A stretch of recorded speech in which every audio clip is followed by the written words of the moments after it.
Hey guys, assalamu alaikum. Welcome back to my YouTube channel. This is me Akhtar Maya and welcome to my new another vlog video. সবাই কেমন আছেন? আশা করি ভালো আছেন। আমরাও আল্লাহর রহমতে ভালো আছি।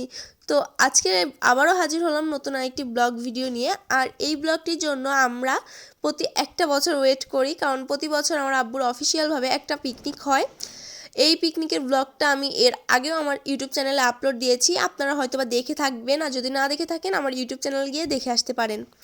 আর আমার আব্বু যেহেতু সার্ভিস হোল্ডার, আমার আব্বু হচ্ছে রেনেটা কোম্পানিতে জব করে, ওষুধ কোম্পানি। তো প্রতি বছর আব্বুর কোম্পানি থেকে একটা করে পিকনিক হয়। আমার আব্বু যেহেতু ট্রান্সফার টাঙ্গাইলে, সেহেতু টাঙ্গাইল রিজনের সকলে মিলে গেট টুগেদার একসাথে হওয়া হয়, আর সকলের সাথে দেখা হয়, কথা হয়, এই জন্য আরও বেশি ভালো লাগে। আর সেদিন ছিল হচ্ছে 22শে নভেম্বর, শুক্রবার। তো আমরা সকালে ঘুম থেকে উঠে রেডি হয়ে বের হয়ে পড়লাম, চলে আসলাম বুড়ো রিসোর্টে। আর এই পিকনিকটা এর আগেও আমাদের এই বুড়ো রিসোর্টেই হয়েছিল, এই জন্য জায়গাটা অনেক চেনা ছিল, সেজন্য অসুবিধা হয়নি। আমরা সরাসরি আমাদের যেই রুমগুলো রাখা হয়েছে বুড়ো রিসোর্টের ভিতরে, সেখানে রুমে চলে যাচ্ছিলাম। আর এই তো আমাকে আজকে কেমন লাগছে অবশ্যই কমেন্টে জানাতে ভুলবেন না। আর আমার ভাই আব্বু সামনে, আর পাশে যে আঙ্কেলটা রয়েছে সেটা আমার আব্বুরই একজন কলিগ। তো আমরা বুড়ো রিসোর্টের ভিতরে চলে আসলাম। আর বুড়ো রিসোর্টটা এর আগেও এসেছি, আবার এখনও আসছি, আমি তেমন কোনো চেঞ্জ দেখতে পাইনি, আগেও যেমন ছিল এখনও তেমনই আছে। তো আমরা সকালে বের হয়েছিলাম, আমার 9:42 বাজে সকাল, তখন বুড়ো রিসোর্টে আমরা পৌঁছে যাই। তো সোজাসুজি আমরা রিসোর্টের ভিতরে চলে আসলাম 3 তলায়। এখন আমরা আমাদের রুমে যাব। তো রুমে গিয়ে ফ্রেশ হয়ে তারপর আবার নিচে নামবো। তারপর এখানে রিসেপশন থেকে আমাদের রুমের কার্ড দেওয়া হলো এবং আমরা রুমে চলে আসলাম। আর এর আগেও আমরা এই রুমটাই পেয়েছিলাম, এবারও এই রুমটা পেয়েছি। এই রুমটার বেলকনি থেকে বাইরের প্রকৃতি দেখা যায়, অনেক সুন্দর। তো তারপর রুমে ফ্রেশ হয়ে আমরা সোজাসুজি নিচে চলে আসলাম, যেখানে আমাদের স্ন্যাক্সের আইটেম করা হয়েছে। এখানে ঝালমুড়ি, চানাচুর মাখা, তারপর হচ্ছে হাওয়াই মিঠাই, এগুলো আমাদের জন্য ছিল। এখানে আমাদের টোকেন দেওয়া হয়েছিল, সেই টোকেন থেকে আমরা খাবারগুলো নিচ্ছিলাম। তো এখানে আঙ্কেলটা ঝালমুড়ি মাখিয়ে আমাদের দিচ্ছিল, আমরা সবাই ঝালমুড়ি নিয়ে এখানে টেবিলে বসে খাচ্ছিলাম একসাথে, আর গল্প করছিলাম। আসলে একটা দিনই সব অনেক এনজয় করা হয়। আব্বুরা যেহেতু সারা বছর কাজ করে, তেমন একটা টাইম পায় না, তো এই একটা দিনই আমাদের সময় দেয়, একটু ঘোরা হয়, কারণ আমরা সেভাবে ঘুরতেও যেতে পারি না আব্বুর সময়ের অভাবে, ছুটি নেই সেজন্য। তো তারপর এখানে থেকে ঝালমুড়ি নিয়ে আমরা সবাই একসাথে খাচ্ছিলাম আর অনেক মজা করছিলাম। তারপর আমার হাতে ঝালমুড়ি দিয়ে দিল, আমি ঝালমুড়ি নিয়ে সোজাসুজি টেবিলে গিয়ে বসলাম। আর টেবিলে বসে ঝালমুড়ি খেয়ে অনেক ঝাল লাগছিল, তাই আমার বোন হাওয়াই মিঠাই এনে দিল। হাওয়াই মিঠাই খেয়ে ঝালটা কমিয়ে নিচ্ছিলাম।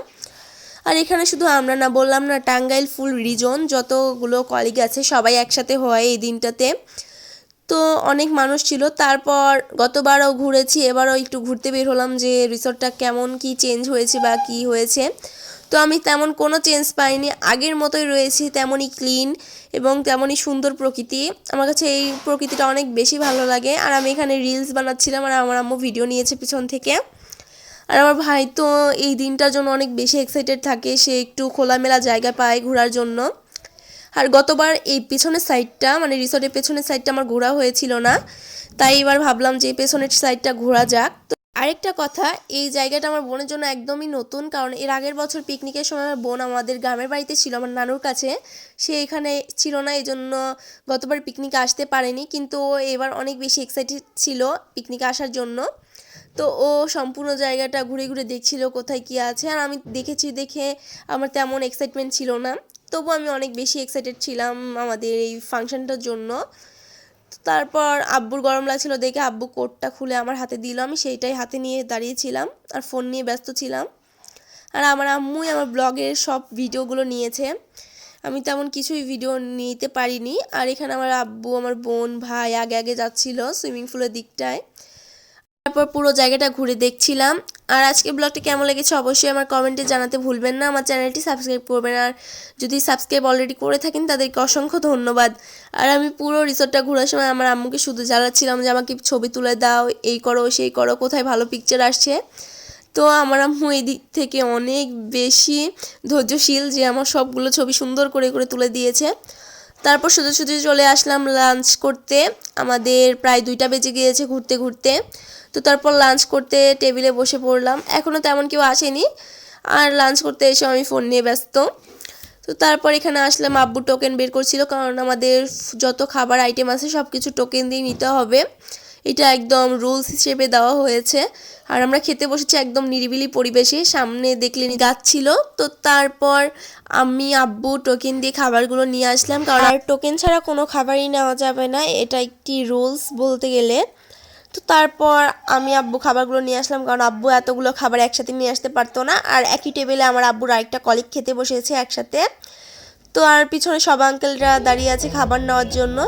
খেয়ে দিয়ে সোজাসুজি আমাদের যে স্টেজ পারফরমেন্সের জন্য যে স্টেজটা করা হয়েছে 3 তলায়, সেটাই চলে আসলাম। এসে আমার একটি নাচ ছিল, এবার আমি নাচ দিলাম। তো আমি গানটা দিতে পারছি না কপিরাইটের জন্য, আপনারা শুধু ডান্সটা দেখুন। আর তারপর শুরু হলো সেই আঙ্কেলদের কাঙ্ক্ষিত নাচগুলো, সিঙ্গাররা গান করছে এবং আঙ্কেলরা নাচছে, নাগিন ডান্স দিচ্ছে। আসলে সারা বছর কাজ করার পর যখন একটু এনজয় করার সুযোগ হয় তখন আঙ্কেলরা নিজেদের মতো করে এনজয় করে। আসলে এই পার্টটা আমার অনেক বেশি পছন্দ, কারণ আঙ্কেলরা নাচে এবং সিঙ্গাররা গান করে, আমার অনেক বেশি ভালো লাগে। তো তারপর গান শেষ করার পর, সব পারফরমেন্স শেষ করার পর র্যাফেলটা শুরু হয়। আর গতবার বলেছিলাম যে আমাদের ভাগ্যে র্যাফেলটা মিলেনি, কিন্তু এবার আমরা থার্ড প্রাইজটা পেয়েছি, কারণ র্যাফেলটাতে 20টা পর্যন্ত প্রাইজ দেওয়া হয়, আমরা থার্ড প্রাইজটা পেয়েছি। আমরা এবারও ভেবেছিলাম যে আমরা পাবো না, কিন্তু লাস্টে এসে আমাদের কার্ডটার সাথে কার্ড মিলে যায় এবং আমরা পাই থার্ড প্রাইজ, এই জন্য অনেক হ্যাপি ছিলাম। তো তারপর র্যাফেলটা শেষ করে আমাদের ইভিনিং স্ন্যাক্স দেওয়া হয়। তারপর আমি আব্বু গিয়ে ইভিনিং স্ন্যাক্স নিয়ে আসে, আম্মু ভাই বোনদের নিয়ে বাইরে বসেছিল টেবিলে। তো ইভিনিং স্ন্যাক্সে ছিল ভেজিটেবল রোল, পাকোড়া এবং চা, কফি। তো তারা বুফে মতো করে আমাদের স্ন্যাক্সগুলো সার্ভ করছিল। এই জিনিসটা আমার কাছে অনেক বেশি ভালো লেগেছে, যে একে একে যাবে, টোকেন দিবে এবং খাবারগুলো নিবে। তো তারপর আমাদের এখানে পাকোড়া দিয়ে দিল। তো আমি সেভাবে ভিডিও করতে পারিনি ব্লগটা, আর আগের বার যেহেতু আমি আমার ব্লগে দেখিয়েছি সব কিছু, তাই এইবার তেমন কোনো ভিডিও নিলাম না আর আপনাদের সাথে শেয়ারও করিনি। তো আমার ভিডিওটা যদি ভালো লাগে লাইক কমেন্ট শেয়ার করতে একদমই ভুলবেন না, আর আমার চ্যানেলটি সাবস্ক্রাইব করবেন। আর যারা অলরেডি সাবস্ক্রাইব করে দিয়েছেন তাদেরকে অসংখ্য অসংখ্য ধন্যবাদ। তো তারপর সব কিছু নেওয়ার পর এখানে টমেটো সস ছিল, আব্বু সসগুলো দিয়ে দিচ্ছিল একটা একটা করে প্রতিটা খাবারে। তো সস দিয়ে বাইরে এসে আমি স্ন্যাক্সটা কমপ্লিট করলাম এবং পরে কফি বানিয়ে নিয়ে এসেছিলাম। কফিটা খাওয়া শেষে সোজাসুজি বাসায় চলে আসলাম। এসে আমরা যে র্যাফেল ড্রতে থার্ড প্রাইজটা পেয়েছিলাম সেটা আনবক্সিং করলাম।